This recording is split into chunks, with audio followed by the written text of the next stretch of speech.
అలాగే వెండితెరపై హిందీ, తెలుగు, కన్నడ, తమిళ ఇత్యాది భాషలన్నింటిలో కూడా అలరించి ఇప్పుడు 81 వసంతాలు పూర్తి చేసుకుంటున్న ఈ సమయంలో వారిని పలకరించడం మనందరికీ అదృష్టం.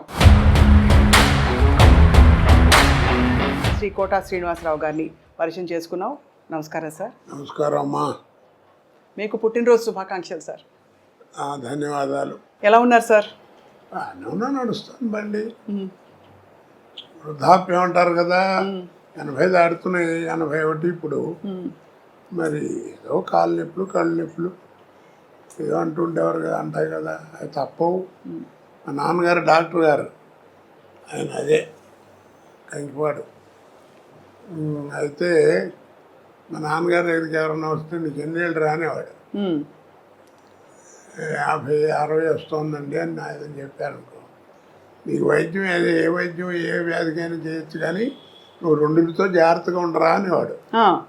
ఏమిటరా అంటే ఒకటి కళ్ళు, 2 కాళ్ళు, ఆ 2 జాగ్రత్తగా ఉంటే నీ పని నువ్వు చేసుకోవచ్చు అని, ఎవరి మీద ఆధారపడకుండా. అవును, అది అలాగా. మీ డైలాగ్ ఒకటి ఎప్పుడు వెంటాడుతుంటుంది సార్, జిస్కే పాస్ పవర్ హోతే హై ఉస్కా రైట్ బి రాంగ్ బి రైట్ హోతా హై. గుర్తుందా సార్ ఈ డైలాగ్? ఏ సినిమాలో? సర్కార్. అది అమితాబ్ బచ్చన్ గారు ఎలాంటి ఆర్టిస్టు, ఎంత గొప్పవాడో మీ అందరికీ తెలిసిన విషయం. నేను చెబితే ఎగతాళిగా కూడా ఉంటుంది. అలాంటి ఆయనతో యాక్ట్ చేయడం అనేది సహజంగా ఎవరికైనా అదృష్టమే. అయితే ఫస్ట్ డైలాగు రామ్ గోపాల్ వర్మ గారు ఆయన మొహం మీద మొహం పెట్టి డైలాగ్ చెప్పి క్లోజ్ పెట్టారు. సరే నేను డైలాగ్ కడక్కని చెప్పించాను, సింగిల్ టేక్ ఓకే అయిపోయింది. రాముజీ అన్నాడు ఆయన, అమిత్జీ అంటూ వచ్చాడు ఆయన. Perfect selection for this character sir, are you from stage అన్నాడు నన్ను. అంటేను నేను I acted on the stage for 25 years. Yes, that potentiality I am seeing you.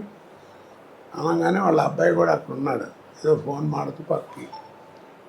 Amin అన్నాడు, అప్ప అని వచ్చాడు. Is mister Srinivasarao from Hyderabad.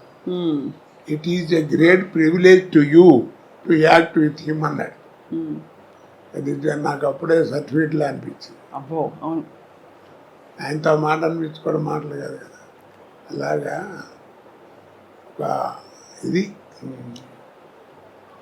అలాగే రజనీకాంత్ గారికి అందరూ మీ పాత్రల పరంపర ఎవ్వరూ భర్తీ చేయలేకపోయారు సార్.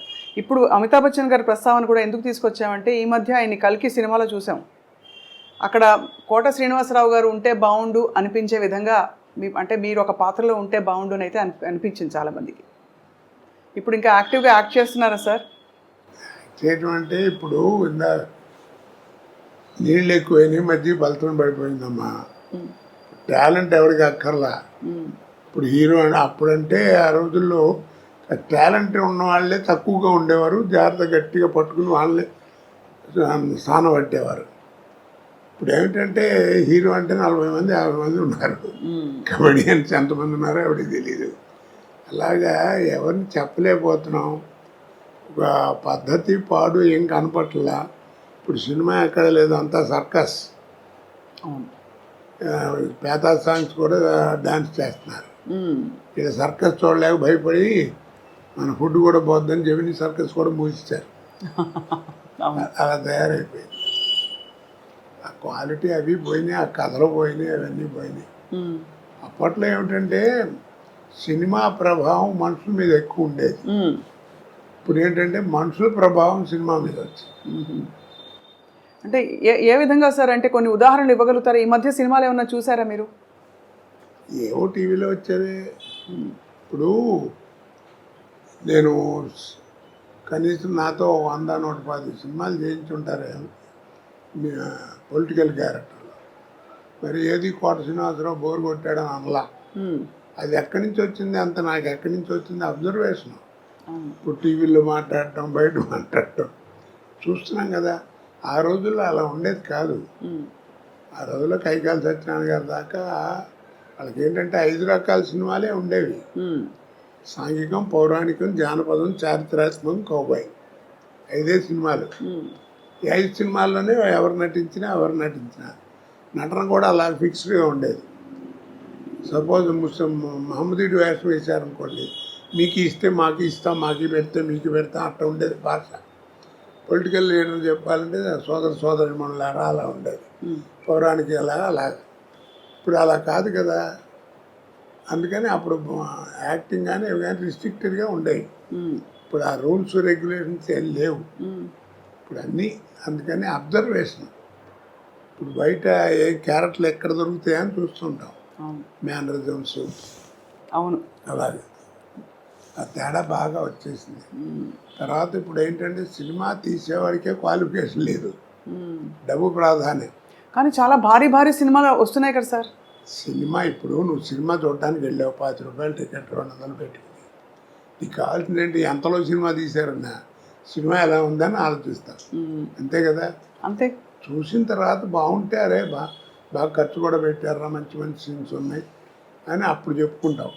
అంతేగాని సినిమా బాగాలేదనుకో నెగిటివ్గా చెబుతారు. ఎందుకు బోళ్ళు ఖర్చు పెట్టారు, నువ్వు అడ్వర్టైజ్మెంట్ చేస్తే వచ్చాం, ఖర్చు ఏం కనపడుతుంది తప్ప ఏం కనపడతలేదు సినిమాలో అంటారు. అలా ఉంటుంది.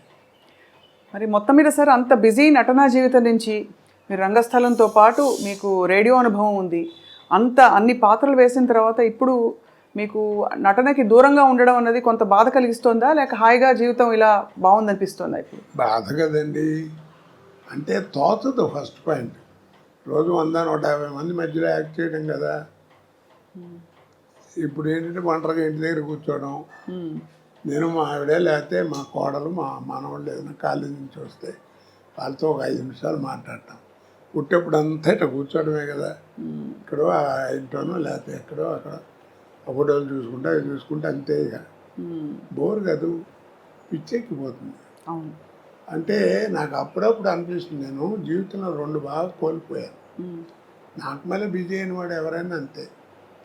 ఒకటి ఏంటంటే ఫ్యామిలీ లైఫ్, పిల్లలు ఆ ఎంజాయ్మెంట్, వాళ్ళని చదివించుకోవడం చేయటం, వాళ్ళతో తిరగడం, షాపింగ్, బట్టలు కొనడం, ఇవన్నీ అవన్నీ పోయినాయి, అసలు దూరం అయిపోయాను. 2 జనరల్ నాలెడ్జ్. అవును, ఎంతసేపు ఆ కెమెరా యాక్షన్ ఇవే తప్ప ప్రపంచం బయట ఏం జరుగుతుందో కూడా తెలియదు. అవన్నీ పికప్ అవ్వాలంటే చాలా కష్టం. సో అలా మీరు మీ స్నేహితుల్ని కూడా బాగా మిస్ అవుతూ ఉంటుంటారు. అంటే సినీ పరిశ్రమలో మీకు బాబు మోహన్ గారు, బ్రహ్మానందం గారు, మీరందరూ బాగా దగ్గర కదా సార్? బాగా క్లోజ్. నాతో అందరూ అలాగే ఉంటారమ్మా. ఎందుకంటే నేను ఎవరితో ఏం కాంట్రవర్సీ లేదు, నాకు పోలేదు నేను పడతాను. అందరూ అంటారు ఏదో అని, అందరూ కావాలని కూర్చొని కామెడీ చెప్పించుకుంటారు. సినిమాల మీద జోకులు చెప్తామంటే వాళ్ళు చెప్పించుకుంటారు. అందుకనే 40 సంవత్సరాలు బతకగలిగాయి. లేకపోతే కాంట్రవర్సీ అయితే ఇప్పుడు పంపించేవారు. ఏదో ఒకటి గురించి అనడానికి ఏముంది, అనాలంటే బోళ్ళు అనొచ్చు. నిజమే కదా సార్, అంతే. అంటే కానీ మీకు అనే అర్హత కూడా ఉంది ఒకవేళ. ఏదో అర్హత, ఎందుకంటే మీరు మీ స్వానుభవాలే కదా. మీరు 25 ఏళ్ళు రంగస్థల అనుభవం ఉందంటే అది తీసిపారలేని విషయం. ఆ రోజుల్లో మాండలికాలు ఇవన్నీ నేర్చుకోవటం అంటే తమాషానా. టీవీ వస్తుందని ఎవరు అనుకున్నారు కదా. నాటకాలు మొట్టమొదటి అసలు రేడియో లేని మనం లేవు. అవును, అసలు రేడియో దగ్గర ఏంటంటే వాయిస్ని ఎలా ఉపయోగించుకోవాలి, మైక్ని ఎలా వాడుకోవాలి, ఎక్కడ ఒత్తు, ఎక్కడ కామా, ఎక్కడ ఫుల్ స్టాప్, ఇవన్నీ నేర్చుకుంది రేడియో దగ్గరే కదా. అవును, భాష. కాబట్టి అక్కడ అది పునాది రాయి. తర్వాత ఈరోజు పురోగతికి అదే పునాది రాయి. తర్వాత టీవీ వచ్చేవాడికి ఏమైపోయిందంటే మాకే థ్రిల్, నాకే. ప్రతివాడు ఫీల్ అవుతారు అది నటుడు. ఎందుకంటే నాటకాలు అంటే ఫోటోలు ఉంటాయి, ఇలా పెట్టిన ఒక యాక్షన్ ఫోటో ఉంటుంది, అలా ఉంటుంది, అలా ఉంటుంది స్టడీగా. కానీ మనం నడిస్తే ఎట్లా ఉంటాం, మాట్లాడితే ఎట్లా ఉంటాం, అది ఎవరికి తెలియదు. మొట్టమొదటి నేను ఫీల్ అయింది నా లైఫ్లో, నేను ఎక్స్ప్లెయిన్ చేయలేను థ్రిల్ ఏంటంటే 2 నిమిషాలు. గోవింద్ చౌదరి అని టీవీలో ఉండేవాడు, ప్రొడ్యూసరు. ఆయన రికార్డ్ చేసి ఫస్ట్ డే పండగ వచ్చింది నాటిక.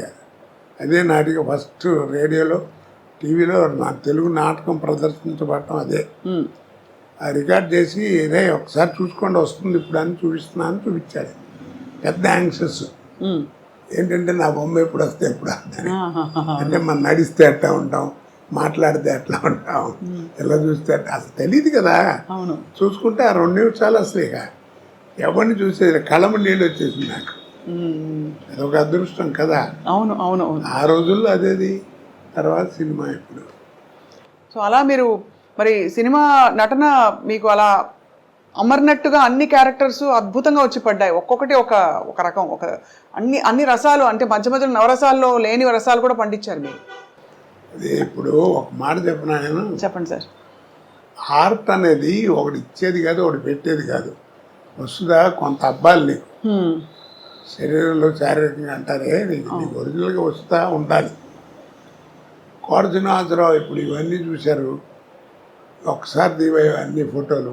ఇప్పుడు ఇవన్నీ చూస్తే ఏమవుతుంది, మీకు ఆశ్చర్యం వేస్తుంది ఎలా చేశాడు ఏంటి. అవును చాలా సార్. ఇన్ని పాత్రలు, పద్మశ్రీ దాకా ఇవన్నీ. ఇది దీనికి ఒకటి చక్కగా చెప్తాను. నీకు పెద్ద గుమ్మడికాయ అంత టాలెంట్ ఉంటే కుదరదు, అర్థమైందా? పెద్ద గుమ్మడికాయ అంత టాలెంట్ నా దగ్గర ఉంటే కుదరదు. ఆవగిందంత అదృష్టం కూడా ఉంది. అది అవునవును. ఆ 2 కలిసి వచ్చిన వాడే కోట శ్రీనివాసరావు అంటే. అద్భుతం. మరి ఆవగింజంత అదృష్టం ఇప్పుడు ఎందుకు వెంటాడలేదంటారు? ఎందుకు మీరు ఇంకా పాత్రలు వేయట్లేదు? పద్ధతి మారిపోయిందమ్మా. ఇప్పుడు ఏదో మారింది, కాలం మారింది, జనరేషన్ మారింది అంటారు. జనరేషన్ ఏం మారలా. సూర్యుడు తూర్పునే ఉదయిస్తున్నాడు, పడవనే ఉత్తరిస్తున్నాడు. పాఠ్యం ఇదే తదియే వాడుతున్నాం, చేస్తాం, వైశాఖం చేస్తాం, ఆ సడవని వాడుతున్నారు. అమావాస్య కూడా క్యాలెండర్ చూస్తే 2 నిమిషాలు అటు ఇటు వస్తుంది. అన్ని మతాల్లోనూ ఒకటే భావం ఉంటుంది. అవును, అన్నీ ఉన్నాయి, అవేం మారలా. మరి ఇంకా కాలం మారిందంటారు. మనం మారాం.